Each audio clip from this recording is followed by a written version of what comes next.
Welcome back to my channel. Allah Taala की रहमतों का महीना शुरू होने वाला है और हमारे शहर में जी अल्लाह की रहमत बारिश हो रही है। मैं निकली हूँ ग्रोसरी वगैरह लेने के लिए ताकि मैं अपने रमज़ान की प्रिपरेशन कर लूँ रमज़ान स्टार्ट होने से पहले। ये है हमारे एरिया की high street. Basically high street यहाँ पे ये कॉन्सेप्ट है कि जी हाई स्ट्रीट वो जगह होती है जहाँ पे आपकी रोज़मर्रा की ग्रोसरी से रिलेटेड शॉप्स होती हैं। मसलन सब्ज़ी गोश्त की दुकान, कोई लोकल टेस्को एंड सेंसबरी, खाने पीने की कोई रेस्टोरेंट, कोई स्मॉल रेस्टोरेंट, कोई टेक अवे, कॉफ़ी शॉप, कोई बिजनेस रिलेटेड शॉप, कोई डिज़र्ट शॉप, कुछ भी हो सकता है। तो हर एरिया की अपनी हाई स्ट्रीट होती है। और ये इतनी अच्छी पैरेलल पार्किंग देखकर आप समझ तो गए होंगे कि मैंने नहीं की। मैं स्पेशली अपने हस्बैंड को साथ लेकर आई हूँ इस पैरेलल पार्किंग के चक्कर में, क्योंकि मुझे इसे करते हुए मेरी हार्ट अटैक आते रहते हैं। और ये है हमारे करियाने की दुकान और यहाँ से हम लेंगे सब्ज़ी, गोश्त, मसाले, सब कुछ। अल्हम्दुलिल्लाह जी यहाँ से पाकिस्तानी मसाले आराम से मिल जाते हैं। मेरी कज़न हॉलैंड से आई थी और वो देख के काफ़ी हैरान हुई कि लंदन में तो काफ़ी देसी माहौल चल रहा है, जबकि हॉलैंड में तो उनको गोश्त, हलाल गोश्त वगैरह के लिए थोड़ी स्ट्रगल वगैरह करनी पड़ती थी। और इस वजह को देखकर जी मुझे एक शेर याद आ गया जिसे सारे चाय रबर लाजमी रिलेट कर सकते हैं। हमारे शहर में उतरा है कमाल का मौसम, हमारे शहर में उतरा है कमाल का मौसम, बारिश, ठंडी हवाएं और चाय का मौसम। इतनी सर्दी में और बारिश में ग्रोसरी करने के बाद तो चाय तो बनती ही है। आप लोगों ने ये बात तो सुनी ही होगी, कोई भी माशरा कुफ्र के साथ तो चल सकता है मगर जुल्म के साथ तबाह हो जाता है। रमज़ान में हर चीज़ की प्राइस बढ़ा देना एक जुल्म ही है। अल्लाह ताला हमारे मुल्क में बसने वाले तमाम लोगों के लिए आसानी और आफियत के मामलात करे। यहाँ पे हमारा रमज़ान शुरू हुआ है तो हर चीज़ पे जी ऑफ़र लग गई है, हर चीज़ की प्राइस कम हो चुकी है जो हम रमज़ान में इस्तेमाल करते हैं। और यहाँ आपके साथ एक न्यूज़ शेयर करती चलूँ, जब रमज़ान शुरू होने से पहले किंग चार्ल्स और क्वीन ने कोई local Muslim community centre visit किया और उन्होंने खजूरें वगैरह और बिरयानी वगैरह पैक करवाई किसी हॉस्पिटल वगैरह के लिए, just to highlight their support for the community cause.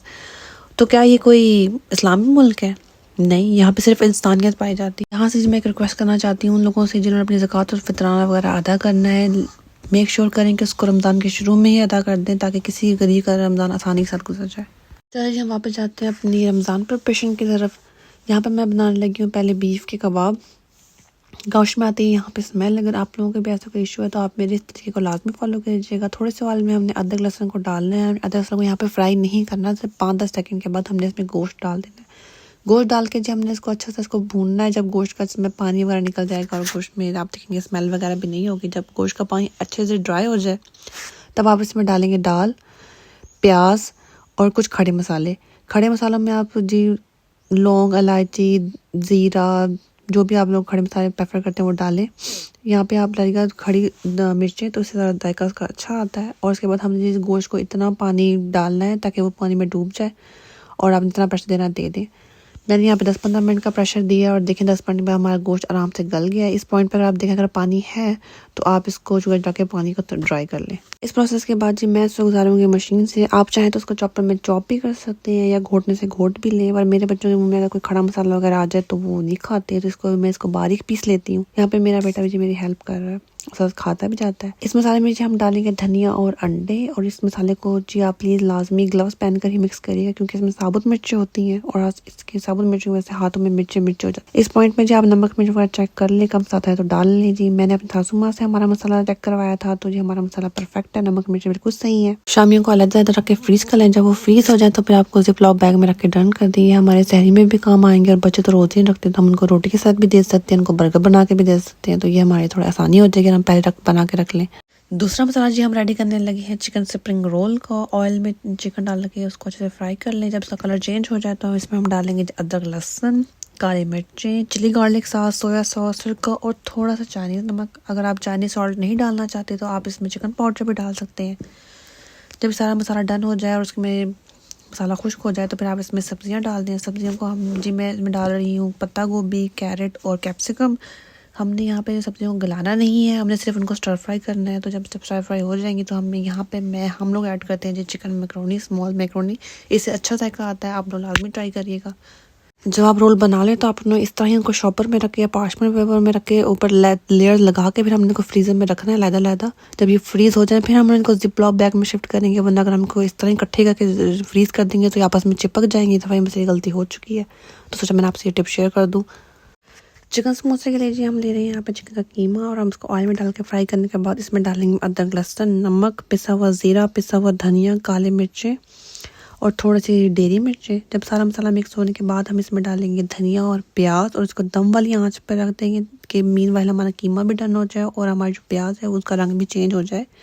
10 से 15 मिनट में हमारी प्याज का रंग भी चेंज हो चुका है और हमारा कीमा भी गल चुका है। हमारा मसाला यहाँ पे रेडी है। समोसों को जो हम जिपलॉक बैग के अंदर भी इस तरह लिया कर सकते हैं। ये टिप मैंने इंस्टाग्राम से देखी थी। समोसों को मैं ऐसे करती थी कि पहले सेपरेट उनको, जिस तरह मैं अपने रोल करती हूँ, उनको सेपरेट फ्रीज़ करती थी। उसके बाद जब फ्रीज़ हो जाए फिर उसको मैं जिपलॉक बैग में शिफ्ट करती ताकि वो आपस में चिपके ना। लेकिन हम जब इस तरह से लेयर इनको करेंगे तो ये आपस में चिपकेंगे भी नहीं और जिपलॉक बैग के अंदर ही रहेंगे। जैसे फ्रीज़ हो जाएंगे तो हम इनको बैग को सीधा करेंगे और ये आपस में खैर इकट्ठे हो जाएंगे। ये जो टिप है मैंने इंस्टाग्राम से देखी थी।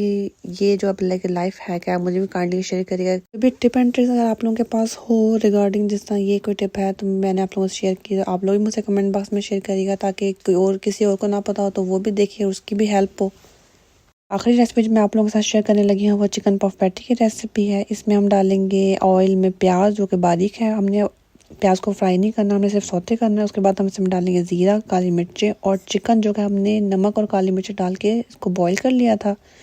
यहाँ पे नमक आप अपने हिसाब से डालेगा क्योंकि जो चिकन हमने डाला है इसके अंदर इसमें ऑलरेडी नमक है और जो हमने चिकन क्यूब डाला है उसमें भी नमक है। तो नमक आप चेक करके अपने हिसाब से इसमें ऐड करिएगा। इसके बाद हम इसमें डालेंगे दूध और दूध में डाला है 1 चम्मच कॉर्नफ्लोर और फिर हम इसमें डाल के अच्छे से मिक्स कर लेंगे। जब हमारा जो मटीरियल जब थिक हो जाएगा तो फिर हमारा मटेरियल रेडी है। शेप्स वगैरह आप अपने हिसाब से, जिस हिसाब से आपने अपनी पैटी की शेप रखनी है, ऐसा मैं रेक्टेंगल शेप में बनाती हूँ और इसको मैं इस तरह कट करके मैं इसको जिपलॉक बैग में बंद करके रख लूँगी। जब मुझे चाहिए होगी तो मैं इसको निकाल के इस पर एग वॉश करके इस पर तेल डाल के हम इसको बेक कर लेंगे। मेरा इन सब प्रिपरेशन का मकसद सिर्फ इतना ही होता है कि मैं ज़्यादा से ज़्यादा रमज़ान हम अपनी इबादत और गुजार सकें, कुरान पाक पढ़ के गुजार सकें। बच्चों के रोज़े नहीं होते तो उनको खाना वगैरह देना होता है तो उसमें टाइम लग जाता है। और हम अगर ये प्रिपरेशन पहले ही करके रख लेंगे तो हमारे लिए आसानी होगी। मेरी मज़ीद हौसला अफजाई के लिए कि आप लोग मेरे चैनल को लाइक और सब्सक्राइब कीजिएगा और दुआ में याद रखिएगा। अल्लाह हाफ़िज़।